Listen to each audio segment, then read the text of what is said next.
Hello everyone, welcome back to my YouTube channel. Friends, आज मैं आया हूँ फिर एक नए टॉपिक के साथ। फ्रेंड्स, आज हम बात करेंगे दिल्ली हाई कोर्ट के एक जजमेंट के बारे में।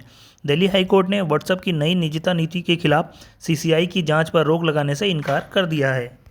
फ्रेंड्स, दिल्ली हाई कोर्ट ने व्हाट्सएप की नई निजता नीति के खिलाफ भारतीय प्रतिस्पर्धा आयोग सीसीआई की जांच पर रोक लगाने से इनकार कर दिया है। न्यायमूर्ति अनूप और न्यायमूर्ति जसमीत सिंह की अवकालित पीठ सीसीआई की जांच में हस्तक्षेप करने से इनकार करने वाली पीठ के आदेश के खिलाफ व्हाट्सएप और उसकी मूल कंपनी फेसबुक की अपील पर सुनवाई कर रही थी। व्हाट्सएप की ओर से पेश सीनियर एडवोकेट हरीश साल्वे ने कोर्ट से कहा कि वह अवकाश पीठ का रुख कर रहे हैं क्योंकि उन्हें 4 जून को सीसीआई द्वारा जांच के लिए जानकारी प्रदान करने के लिए नोटिस दिया गया था और जानकारी देने की समय सीमा कल समाप्त हो गई। इस तरह की जानकारी जमा नहीं करने पर व्हाट्सएप पर वैधानिक जुर्माना लगाया जा सकता है। एडवोकेट हरीश साल्वे ने प्रस्तुत किया कि सीसीआई को 15 मई से आगे नई निजता नीति के कार्यान्वयन को स्थगित करने के उनके निर्णय के बारे में सूचित करने के बावजूद उन्हें नोटिस दिया गया और आगे कहा कि सीसीआई की जांच में हस्तक्षेप करने से इनकार करने वाले एकल पीठ के आदेश को उनकी चुनौती अभी भी दिल्ली उच्च न्यायालय की खंडपीठ के समक्ष लंबित है। फ्रेंड्स, कोर्ट ने कहा कि इसमें संदेह नहीं है कि डिवीजन बेंच द्वारा दिनांक 4/6/2021 को नोटिस जारी करना जांच को आगे बढ़ाने का एक कदम है और यह जांच वर्तमान एलपीए में चुनौती का विषय है।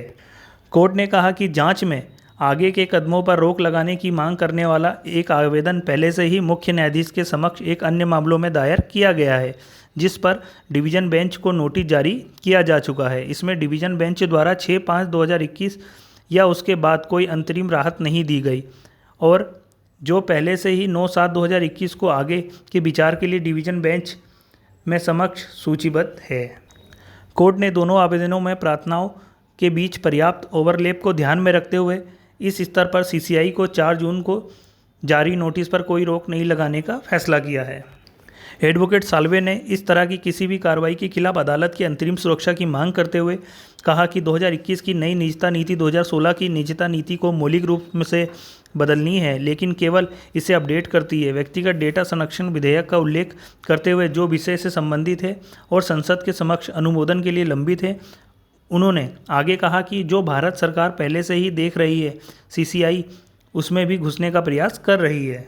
फ्रेंड्स, इसमें व्हाट्सएप की ओर से पेश अमित सिब्बल ने भी कोर्ट से कहा कि खंडपीठ के समक्ष मामला बेंच की अनुपलब्धता के कारण 2 बार स्थगित किया जा चुका है और वर्तमान में 9 जुलाई तक के लिए स्थगित कर दिया गया है। भारतीय स्पर्धा आयोग की ओर से पेश अतिरिक्त सॉलिसिटर जनरल अमन लेखी ने तर्क दिया कि अधिनियम के अनुसार आदेश के 1 सप्ताह के भीतर जांच पूरी की जानी है और व्हाट्सएप और फेसबुक के पास डिवीजन बेंच के समक्ष जांच पर रोक लगाने के लिए अपील करने के 4 अवसर थे, लेकिन अपील नहीं की गई।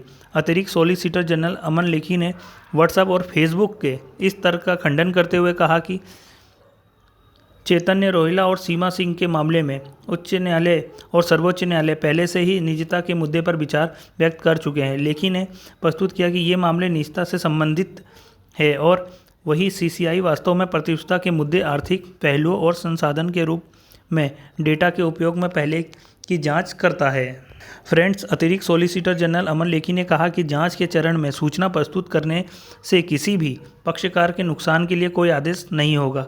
वास्तव में यह उनके लाभ के लिए काम कर सकता है क्योंकि रिपोर्ट उनके विश्वास विरोधी मानदंडों का उल्लंघन नहीं कर सकती।